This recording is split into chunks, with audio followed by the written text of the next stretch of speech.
Hi, everyone. Thank you so much for being here. My name is Shuchi, and I'm director of the Transnational Literature Series at Brookline Booksmith, just outside of Boston, Massachusetts, and your host for today's conversation with Xiaolu Guo and John Freeman. The Transnational Series focuses on works concerned with migration and authors who challenge and expand what it means to belong to a place, a country, and a home. We launched the series in early 2018, and while we miss having you all in the used bookseller at the Booksmith, virtual events have allowed us to come up with some creative partnerships. For this evening's event, we collaborated with our friends at the independent bookstore Seminary Co-op in Chicago. Founded in 1961, the same year as the Booksmith, Seminary Co-op has grown from 17 members at its founding to over 53,000 today. They are known for their incredible curation and their commitment to international literature and academic and small presses. Like many independent bookstores around the country, they've had to make some tough decisions during the pandemic, and their physical locations have been closed to the public for many months now. You can still support them by purchasing books on their website, they will ship, or by donating to their COVID-19 relief fund. Thanks, Seminary Co-op, for partnering with us. I just want to offer a quick Zoom webinar tutorial for those of you who might not be familiar with this format. At the bottom of your screen, you'll see a few icons. One of those is a Q&A icon where you can enter in your questions at any time during the conversation. Another button will get you to the chat window, and that space is there for you all, so please feel free to chat during the event. My colleague Pierce will be in there as well, dropping in useful information, including links to books by our authors. We do make every effort to keep these events free to attend in the hopes that you will purchase the featured books from us. So thank you in advance for taking a look and supporting independent bookstores. And finally, you can see us, but we can't see you, so relax and please enjoy the conversation. Tonight, I have the pleasure of introducing Xiaolu Guo and John Freeman, here to discuss Xiaolu's latest book, the novel, A Lovers Discourse. Xiaolu Guo was born in South China. She received an MA at the Beijing Film Academy and published 6 books in China before she moved to London in 2002. She has written a number of books in English, and her novels have been shortlisted for the Women's Prize for Fiction, the Independent Foreign Fiction Prize, and longlisted for the Man Asian Literary Prize. And her memoir, 9 Continents, won the National Book Critics Circle Award for Autobiography in 2017. Her critically acclaimed films include She, a Chinese, and several documentaries. Based in London and Berlin, Xiaolu is currently a visiting professor at Baruch College of the City University of New York. Moderator John Freeman was the editor of Granta until 2013. His books include How to Read a Novelist, Tales of Two Cities, Tales of Two Americas, and Maps, his debut collection of poems. He's executive editor at the Literary Hub and teaches at the New School and New York University. His work has appeared in the New Yorker and the Paris Review and has been translated into 20 languages. He is also the editor of the eponymous journal Freeman's, which just released its most recent issue earlier this month, a compilation of writers discussing one of the greatest elevating forces of life, love. I'm so pleased to have them here together tonight in conversation. And now, Xiaolu and John.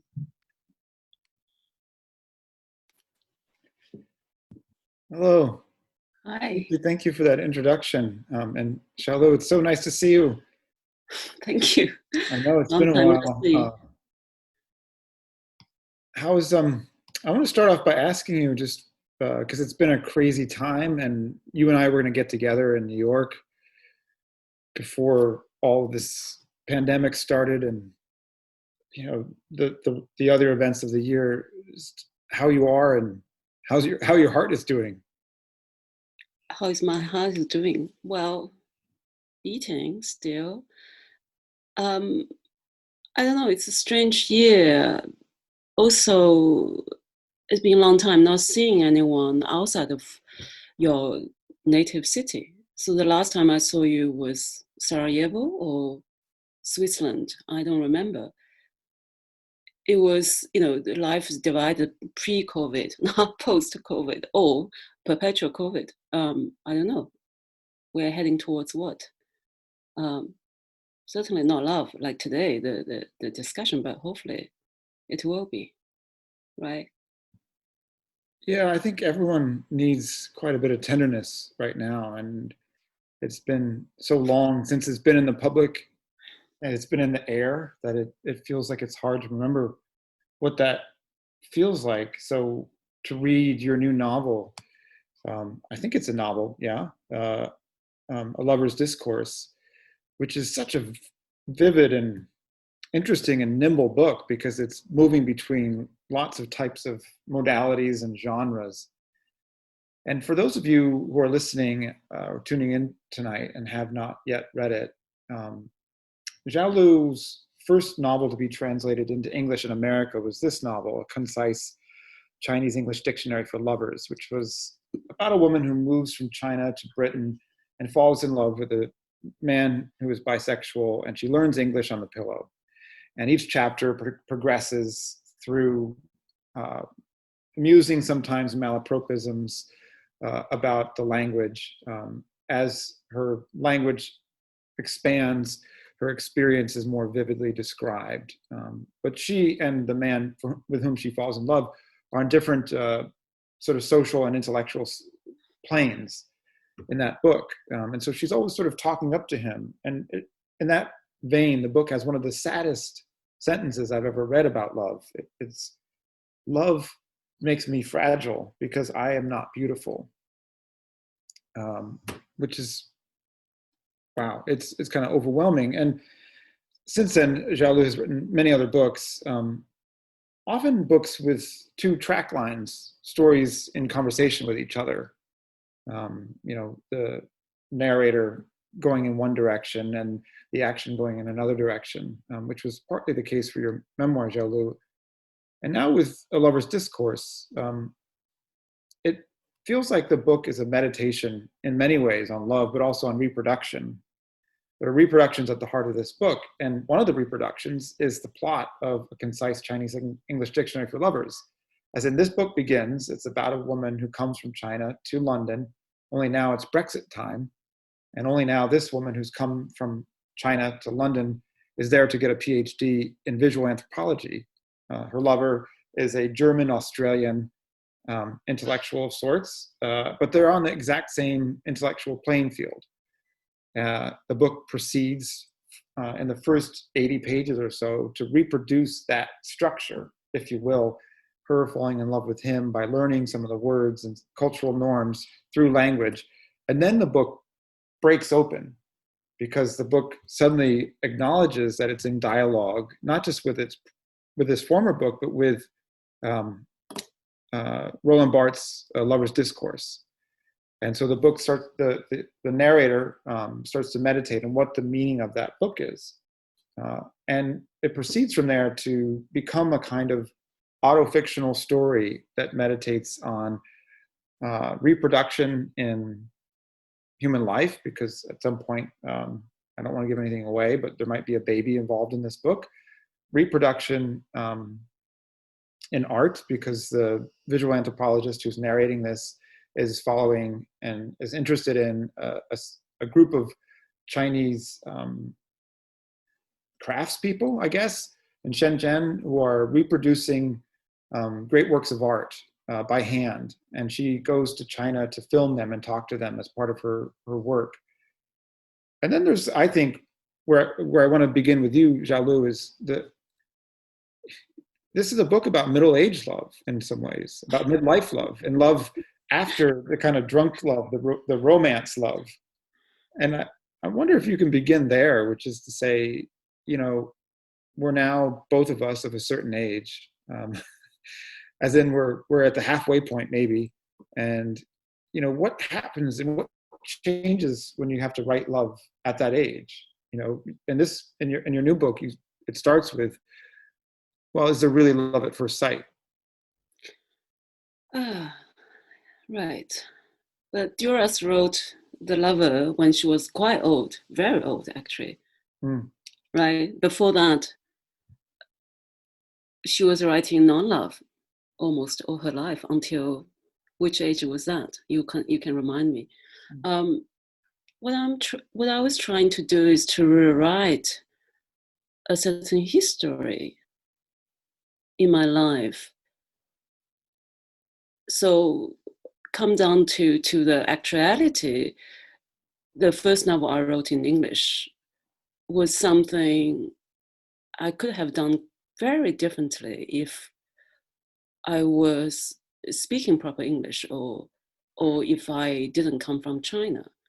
So I consigned Chinese English Dictionary for Lovers, which you raised on the screen, instead of the new novel. Well, I can see why you do that. Well, I don't have the novel with me, so that's the primary reason why I haven't raised it. I don't have the physical object. Right. I think I found myself trying to rewrite my early years, the early books I wrote in my early 20s. And for example, one example is 20 Fragments of Ravenous Youth. I wrote when I was 20. And the amount of time I spent on rewriting that novel after I left China, it was immense, and it's incredibly, idiotic act. I wrote very fast in Chinese. The book didn't have punctuation or paragraph separation, and it was a monologue. And it's kind of typical, teenage mumbling in a new city after left your hometown. And I came to London, I was 30 years old, and I looked at that novel. I said, look, I disagree with everything inside. I disagree with the character as well as the author. But then the profound barrier was a language. I wrote in Chinese. Mm-hmm. And how could I publish again? But I could in another language, by rewriting it. So I would kill all the original copies in China, which more or less was the truth. You couldn't find the original copy in Chinese. I couldn't even find the original doc in my computer anymore, because there were years of replacing computer and moving house. And that's successful. There's no more originality. So it's about rewriting, retranslating. Mm. But you use the word reproduction because it's connected to the new novel, right? To do with that village in my novel. So it's my attempt to somehow to get it right, to get it right. Perhaps not the character or the narrative, to get it right of your own life. It's just this kind of derailed life, all the way through, from the village in an urban city, and come to the West, and then now wandering between Europe and America. Well, love in some ways is that too. You learn to love better through failures, and you think, okay, I'm never doing that again. I'm never dating that kind of person again. But to come back to your revisions, there's a couple ones I want to ask you about in particular, because in a previous conversation, Xiaolu had referred to the fact that she and I have been on stage before in several different countries, actually at least 5. Canada, in Vancouver, yeah. Sarajevo, Paris, and London, that weird festival in Switzerland, Sarajevo. So yeah, we've been around, and so it's interesting to talk to you. Berlin, yes, again, because one of the things you mentioned was left out of a concise Chinese English dictionary for lovers was abortion. That American publishers decided that the abortion which takes place in the book in the UK edition is too much, and so it's removed. But the abortion comes back in this version in your new novel. I wonder if you could talk about some of the things that you're revising, because it's not simply just saying it better. It's not simply just retelling it and maybe deciding different decisions. It's also putting in information which was slightly tamped down or moved to the margins, which is actually a big part of love. An abortion is a consequence sometimes of love. Mm. I thought about one of my films you have seen called She Chinese. And it's really about a young female body as a battlefield of demanding an authentic life. Mm. And how her body is some sort of, let's use the cliche vocabulary, was a virgin land, then ravaged by by the male activity, and then again ravaged by the ideological influence, right? So in that film, the female characters really carried the historical, you can see all sorts of burden, political, social, and biological burden. And in the end, you see that woman walking along the coast. In the film, well, in the shooting location is the English coast, actually heading towards the English Channel. But in the film, is the looping. In the beginning, she's looking at the sea. She's pregnant, and in the end, she's looking at the sea. We're not sure which sea, which coast. And it's the same sea, the same water, but she's kind of going back to the idea of, what does a womanhood, what is a girlhood, what is love, and a naked youth. A naked youth is not attached to the family, to the consequence of love, and then to the words you use in the beginning, middle-agedness. It's a violent, naked concept, when you're young, when you're in love. I think that film, because the film was done so many years earlier, it was filmed 2007 and then it was released 2009. So it's 10 years, more than 10 years ago. And that perhaps is my sort of quest of a certain kind of, violent, idea about pure love, which of course it doesn't exist. And nowadays I thought, with this new book, it's almost like exploring the idea of autoeroticism. So the idea of finding the loved one and finding the final home is the idea of finding the complete self, which is the incomplete self, finding the other one. So it's equal to the autoeroticism in a way, is to find the echo and finding the completion in one, within. And I think reading this issue, Freeman's issue on love, each story seems to suggest that incompleteness and this kind of awful lack, right? The absence of something, absence of authenticity of life, or something like that. In your issue, this time. So again, it's ontological. It's totally ontological. You can say it's the final, the extreme, the inner quest of ontological completeness or answer to who we are, who I am. Do you think that's why language and, in particular, translation becomes such an important part of this book? As in, if I have a concept in my mind, my tongue has to translate it to you. Otherwise, I do not therefore exist. Without my ability to translate concepts into speech, into words. And yes, these two lovers are, they're falling in love, and there is quite a bit of translation going back and forth from English to Chinese, and often from English to Chinese to German, because the narrator's lover is half German.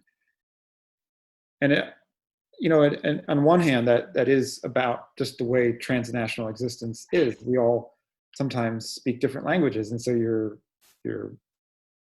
saying what something is. But I think on a fundamental level, that is also what love is the ability to translate not just what you're feeling and thinking, but yourself to another, and to imagine him.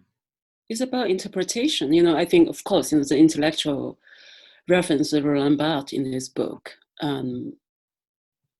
I think I was very much attracted to that book. I was very much in love with that book. I read the Chinese translation in my early 20s when I came to Beijing, left my hometown.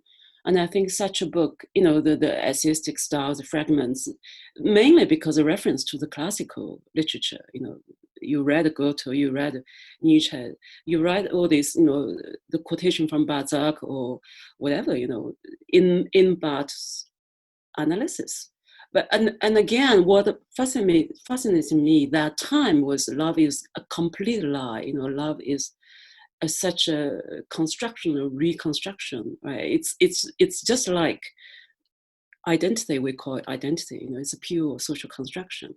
And I think it's almost like it's a violent book to destroy, right, some kind of, complete romantic innocent, mind and from a little place, believe love conquers all, that is the core, especially someone from non-religious background like me, you cannot return to religion. So what do? You think, okay, the erotic love, romantic love is the answer.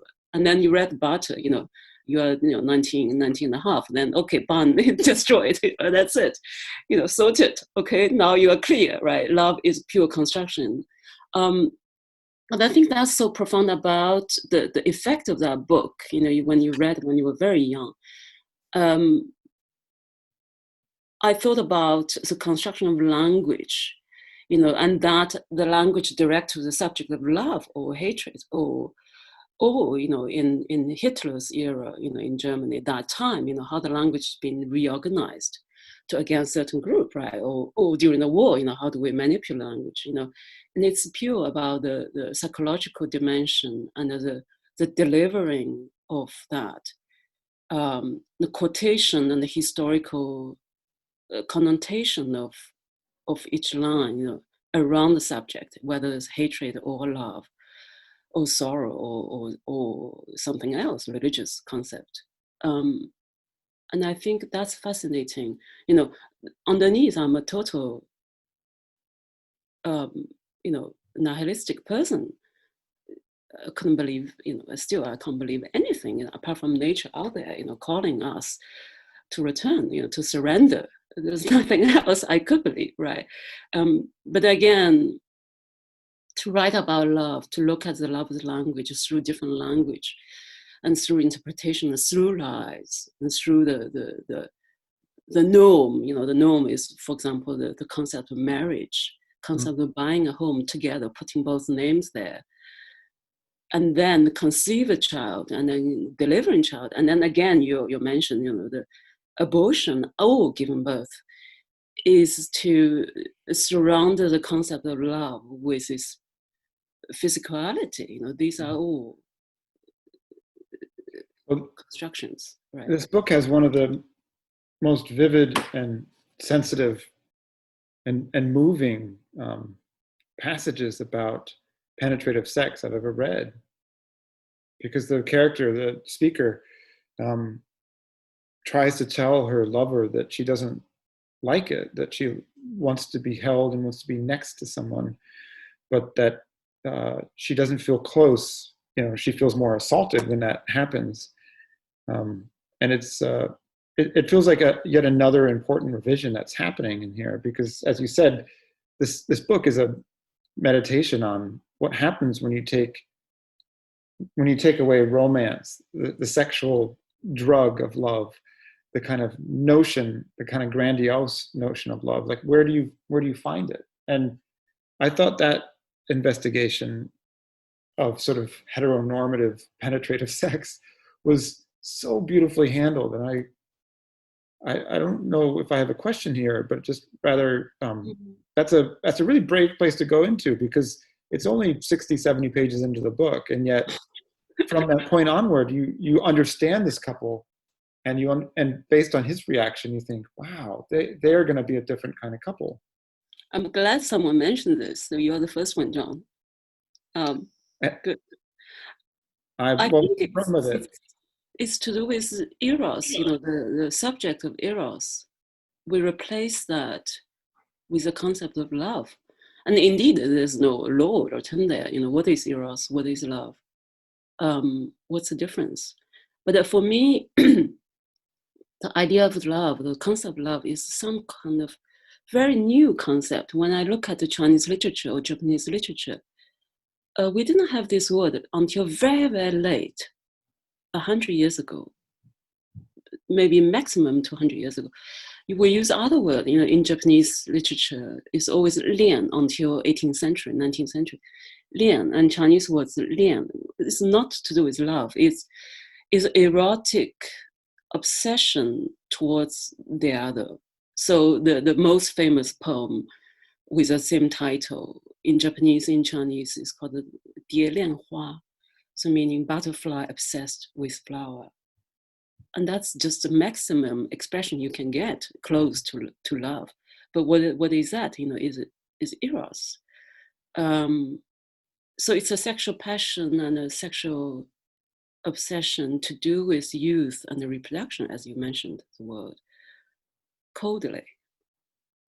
And I didn't find the word I, which is a modern idea of love, I, in Chinese or Japanese literature, in such a late time, late era. And it made me think, the idea of romantic love, even though, it was written there in the Greek myth so long ago, in the Chinese myth, thousands of years ago, but is it? Our idea of love it seems to connect to religious history. And the Asian idea of romantic love is about eros, erotic passion. And I think the section you mentioned in my book, I wanted to write more about that, but I didn't for some reason.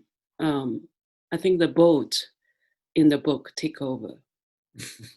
Yes, I mentioned that the lovers meet, they fall in love, they have this moment I just described, and then they move in together on a houseboat, as one does in England, and they eventually move on.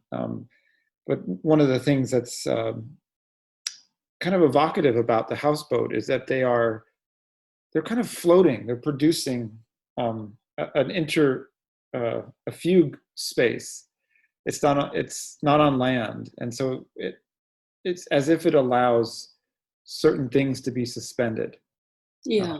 And what I love about this as a romance story is it's a romance story that says, well, what if some of the things I don't care for, the character is thinking this perhaps, what if I take out some of the things I don't care for? Like, what if I take out the substitution of love for eros? What if I take out penetrative sex? What if I take out, the kind of landed nature of our understanding of marriage as property and chattel?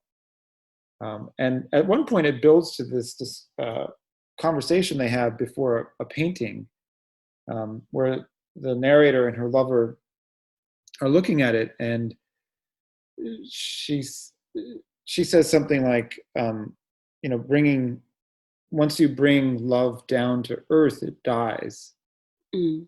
And he says, well, we'll have to agree to disagree. Yes. And for some reason, that is like the sort of aha moment for their love affair, because it sort of opens up this possibility of what a poet I like, this poet named Lawrence Joseph, calls the solitude of two. That you can exist next to each other without having to define or determine each other in a controlling way, I guess. And I wonder if I'm misreading that moment, or if you're trying to rewrite the kind of love affair in the course of writing this book. I think I want to write about the concept of home, really, especially towards the ending was clear, Yeah. In the beginning, middle part, it's kind of, you are looking for the meaning of the book, because the Brexit has its own, non-absence, because I want to make Brexit absent in the book by writing it, by pinning down it in the very beginning, and then it can die. The subject can die, and then I can be free. So that was clear. The section 2, has to do with Brexit, and then we're free in this sentence, that sentence, right? So in that condition, people like us, not from Europe, we join into British citizenship, or we join to some kind of European identity, or legally, because we want to be in Europe. And then once the Brexit happened, you were kicked out. You are no longer European. I surrender one passport in order to give up the other, right? Then eventually you're no longer, I'm neither Chinese nor European. When that happens, who deprived, who give the rights to rob these rights, right? So the idea is really about the idea of home in these times, spiritually and physically, and the impossibility to locate home, because we're perpetual, rootless, cosmopolitan in a way. Especially, I think people from a very remote culture, non-Western culture, from Africa, from other continent, you cannot reproduce that roots anymore. So the transplanting can either die or mutate to something else. Well, I also felt maybe I was misreading this, but in some sort of way, by including the crafts people in Shenzhen who were making those reproductions that were sort of almost infallible copies of European masterworks, you were kind of mildly trolling the notion of European centrality, in the sense that, if basically a group of people can reproduce this, why is this a summit? Why is this the center? Couldn't this be flipped around to some degree? And those same people using the same techniques could be painting the landscapes around them. Yeah. I mean, really the idea of originality, the fascination to the original object or original identity, original homeland, the original artwork. I question that, really.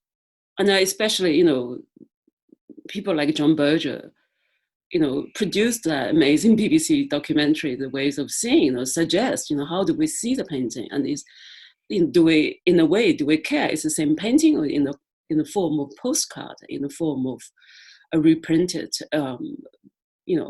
leaflet, or in the form of hanging in the gallery, the way of seeing, the way of reproduction. And I was very much into that discussion, especially come from China. We are the biggest reproducing, but slave labor, the whole industry, the whole economy is based on that. And but then the idea also the Cultural Revolution in China, to destroy the idea of there's no one, there's no one worship thing, everything should be produced for the mass, right? So I think those ideas connected. So I wanted to see, for this character, for the woman character, if she's a film anthropologist, she's going to discover, again, her movie camera, her video camera is another thing, as what Benjamin suggested. When cinema form, when camera came into the history of media, then we need to reconsider the authenticity, right? So the art in the age of reproduction is was so welcomed when the cinema form arrived. There's no originality in the cinema, in the sense of all these hands controlling the machine. It's all machine making. Well, if I was cynical, it's all algorithm, as you already said. But I think the question of originality is through this artisan village in China in the novel, and the originality of a home, the concept of home, through this lovers searching, is a constant theme in this book. Yeah, the search for home and the inability to find one that feels like it's supposed to feel, because people have moved around, because there's a kind of sameness to many places, and because there's so much in culture and literature and in life about the search for home that it feels in advance of doing it like a cliche. The way that pairs with the love affair in this book is really poignant. And I say this in the love issue. The longest piece is about, it's by a writer from Sarajevo named Smezden Medinovic, who had a stroke and recovered. And he wrote about this for Granta when I was there for our medicine issue. And not long ago, his wife had a stroke. And this piece that he wrote for the issue called Snowflake is about trying to help her sort of recover the past. When they're in America, the home that they grew up with is gone because it's been fundamentally changed by war. And the past that they shared together is slightly gone because her memory has been damaged by the stroke and her language has been damaged. And so he's trying to, in some ways, recreate their past together. And to add an ontological twist to that, every cell in her body has changed over 5 or 6 times since they got together. And so the person he was in love with before the stroke was a layered self. It was all of her bodies within her body. And this piece is a really beautiful kind of meditation on how ultimately, if you're lucky, the home becomes sort of the body of your lover. Because it is an original. There is no other one. We only have one so far. There's no technology to make that. And I wonder if you came to any conclusions about the body and originality and love, because parts of this that touched me were when the narrator is thinking about how awkward or undemonstrative her own family were about touching and love, and how that just was not part of her gestural emotional syntax, was to touch and to express love in that way. And I feel like one of the things that changes for this narrator over time is not so much the ability to love that way, but the awareness that that is not part of her emotional DNA. And so that, yeah. It's difficult to answer this question. It seems to be we're in a shrink's salon or on the lounge, on the chair. But I will just read a section. It might not to do with love at all, but it's a section from my book. It's towards the ending and to do with land, the landscape, where they're going to locate in this story. So it's a section called Beetroots. This is supposed to be in Germany, I think, yes. It took nearly 6 months before the farmhouse was ready. Finally, we moved to our new home in northwestern Germany, the garden of the wasteland. No, actually, for you, it was already the garden of earthly delights. We had a party to celebrate our marriage and our child with your family. I wore a red dress, a short one with black dots, Western style. And the child also wore a red dress, but a Chinese one. The child, she had learned a few German words from you. Mutter, das Mutter. She pointed at me in front of a few guests. The young apple trees your parents planted were not sprouting yet, but the rock garden you had created was taking shape. Our house was far from finished, but at least we now had windows and a roof. The kitchen was in progress, and we had to cook on a tiny portable stove for the time being. The Zen pond was planned, and tons of soil were dug out. But there were problems with the positioning of the sewage and water pipes, which you tried to explain to me a few times. It remained whole at the back of our house, gathering rainwater, and I often worried that the child would fall in. Like a farmer's wife, I made wooden frames in the garden and planted beans, tomatoes, and artichokes. You were planting potatoes and beetroots, not what I would have chosen to grow in my Chinese garden. Because for me, potatoes were boring and the beetroots were associated with cold, bleak northern landscapes. Tell me, what's so good about beetroots? I asked. Oh, you Southerners, you don't understand them. For me, a good lunch is a red beet soup with a beetroot pudding, you said. I was taken aback. So for all this time we had been together, I hadn't made you one single good lunch. And all the lunches I cooked for you were wrong for your appetite. Had I been a bad wife from the beginning? Well, if these beetroots ever grow, you can make your own beet soup and puddings. I won't. I'm not a sad northern German who can only grow things his grandparents have grown before, I said. The child on my lap repeated my word. Sad, sad, sad. Okay, don't take it so seriously. You look at her, mimicking her speech. Then you added, but don't you know that Venus, the goddess of love, eats beetroots to enhance her beauty? So you'd better eat some of my beets when they are ready. Well, I didn't know if this was a joke, so I didn't respond. But anyway, we say two hearts beat as one. And that's the reason I grow 2 beetroots here.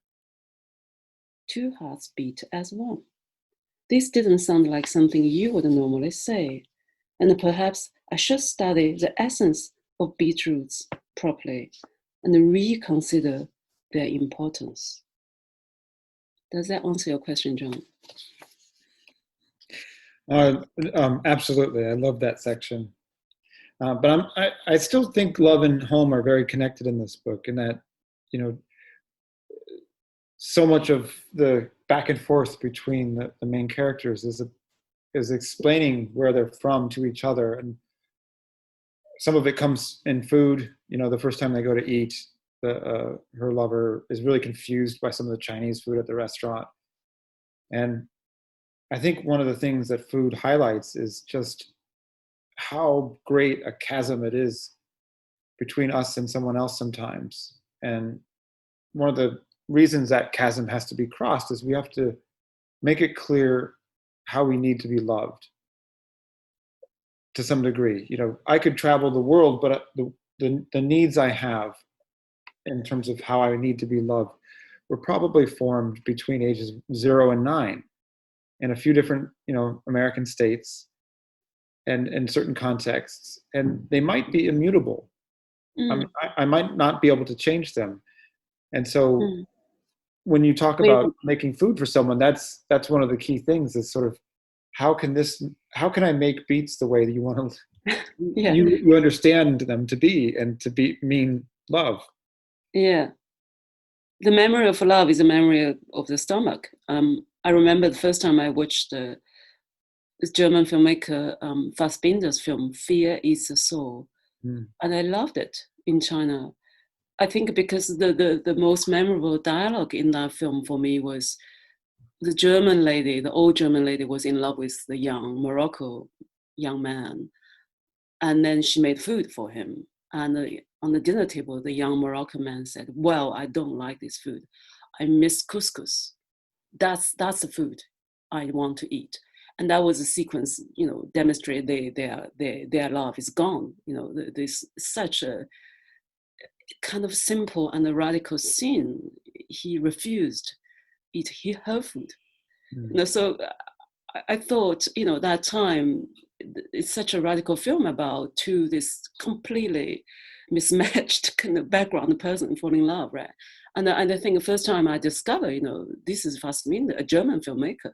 What a radical thing, right? And then you discover the filmmaker's sexuality and the wild, work he had done.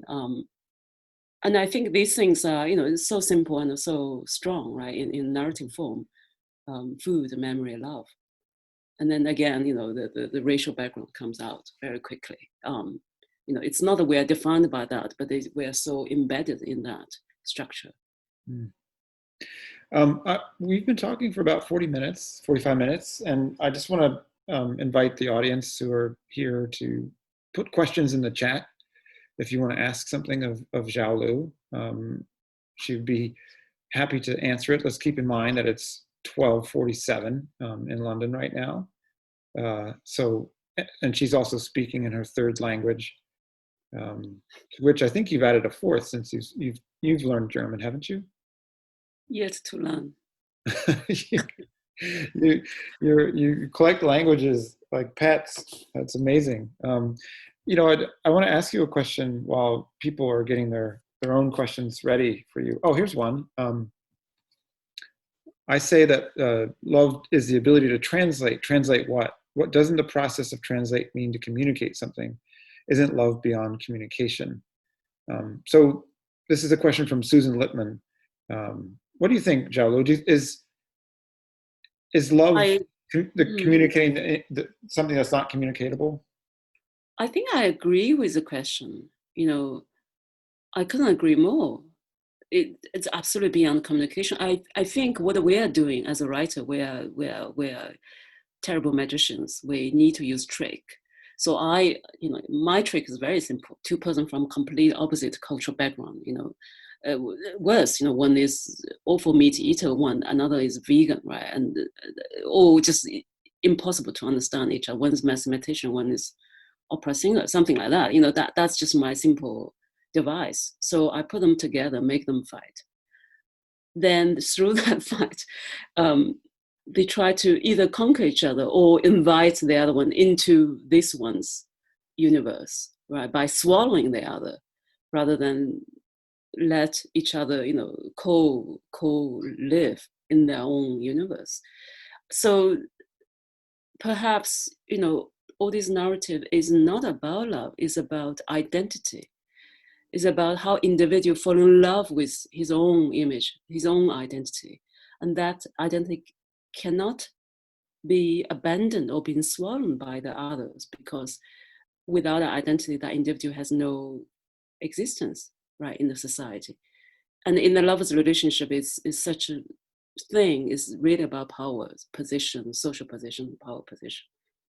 And I think I merely use lovers' narrative, the story around two lovers to say something outside and inside.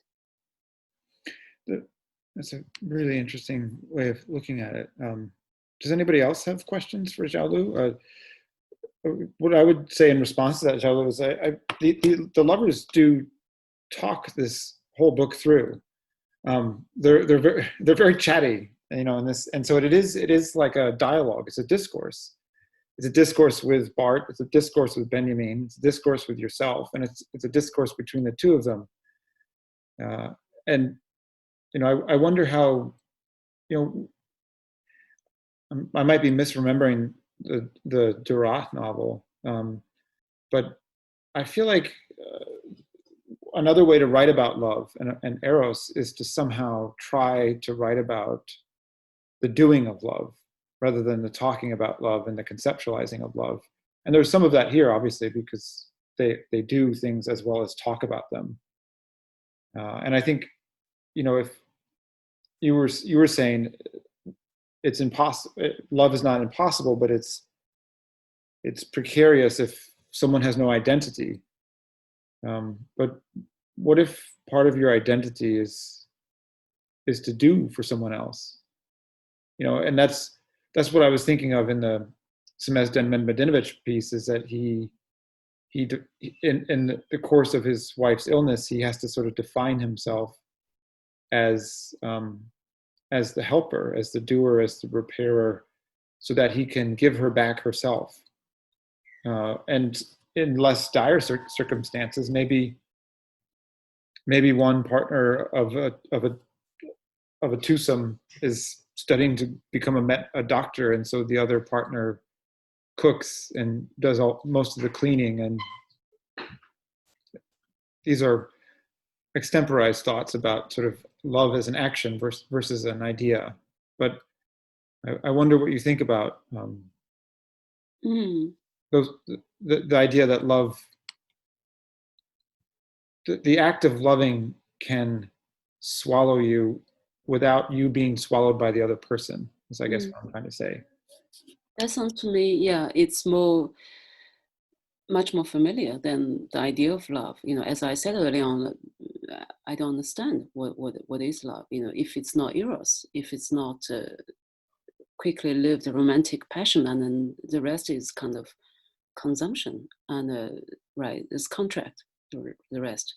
So your story published in this book, I think it's to do with this renai, the devotion, the filial duty, the devotion, the sacrifice, which I understand much better, right? This is go beyond Christianity or Confucianism. And these are the words I can find, trace back a long way away in Chinese, in Japanese literature, is ren, ai, lian, in those words, but not love, which is translated ai in Chinese. It's a modern word. This human behavior, I recognize very well. It's a really beautiful way of not compartmentalizing, but finding the various tributaries that have run into love.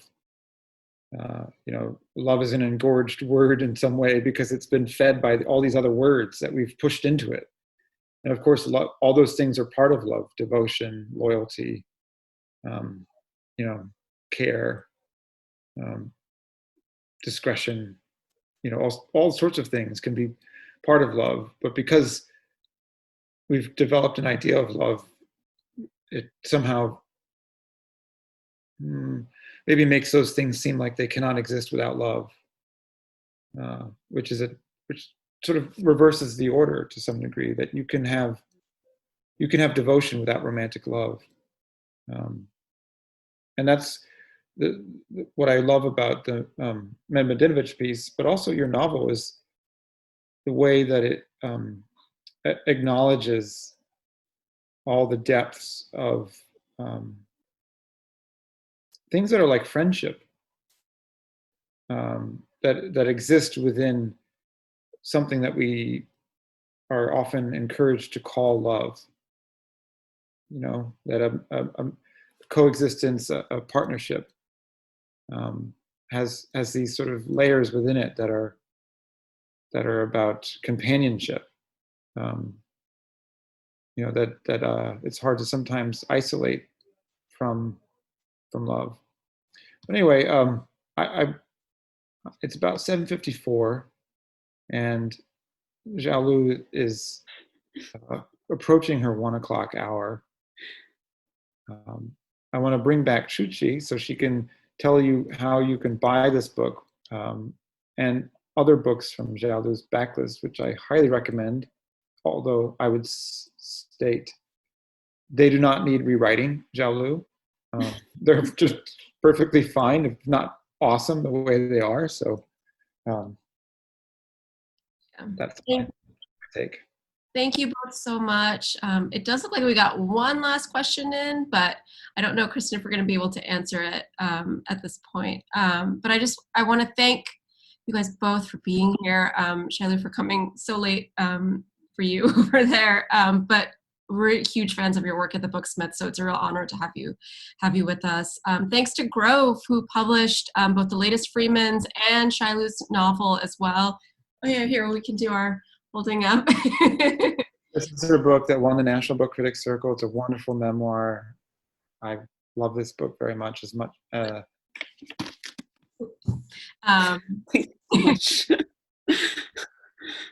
Anyway, so thank you again, everyone. Thank you out there for being here. Have a great night. Thank you. Thank you, John. Bye. Thank you, Suchi. Yeah.